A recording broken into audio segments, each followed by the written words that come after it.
Good day, everyone. This is our gospel reading for this day from the Gospel of St. Matthew, chapter 8, verses 23 to 27, and I will read it for you.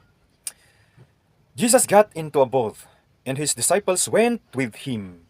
Suddenly, a fierce storm hit the lake, and the boat was in danger of sinking. But Jesus was asleep. The disciples went to him and woke up him. Save us, Lord, they said. We are about to die. Why are you frightened? Jesus answered. What a little faith you have. Then he got up and ordered the winds and the waves to stop. And there was a great calm. Everyone was amazed. What kind of man is this? They said, even the winds and the waves obey him.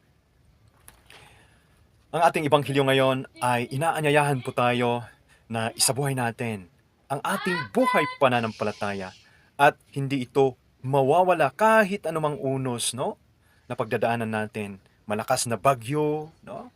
Maraming pagsubok, no? Napakahirap na problema ang susungin natin, mararanasan natin sa buhay po natin. Tulad ng mga disipulo ng ating Panginoong Kristo dito sa ebanghelyo na nabasa natin, na sila ay natakot, no? Dahil sa kanilang nakita at naranasan nung sila ay naglalakbay doon sa lawa. Na naranasan nila, nakita nila yung mga malalaking alon, no? Napakalakas na hangin, kaya't napuno yung kanilang bangka. And they were about to sink. But Jesus got up, no?